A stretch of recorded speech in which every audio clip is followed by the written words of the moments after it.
Cooking is definitely a way I show love. What you give to others, you strengthen in yourself. A good time for me is having people over to the house, prepare food and drinks and just have conversation.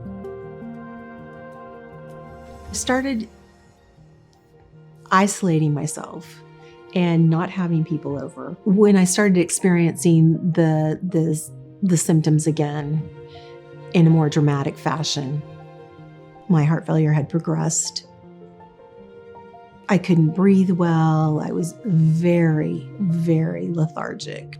I couldn't even make up the stairs without help. They talked about LVAD from the time I entered the care of the heart transplant team.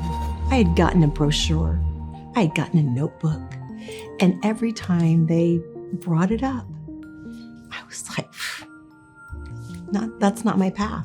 They said, you're gonna have to go to the hospital and wait for your heart. When I was in the hospital, my defibrillator was going off. It was seemingly malfunctioning. I just kept coding. And I do remember my doctor getting down on my level, because I'm in bed. And he said, we're going to have to LVAD. And I was like, I trust you. I mean,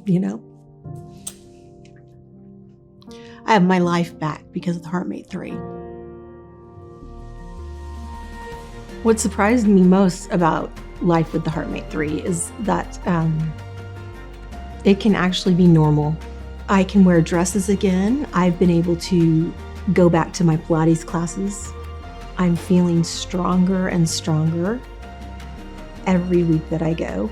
After the HeartMate 3, I've been able to travel all over. The Transplant Center hosted a LVAD support group.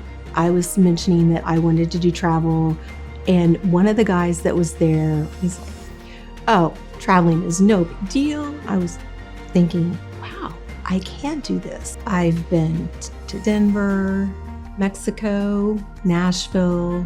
My husband and I have a big trip to Italy planned in the fall. I will turn 60. And during the month, a large amount of my support group will be finding their way over to Italy as well. I've been able to get back hosting and entertaining people, but it doesn't feel like it's really entertaining. It just feels like family. I'm doing all the things that I was afraid I wouldn't be able to do. You're not limited.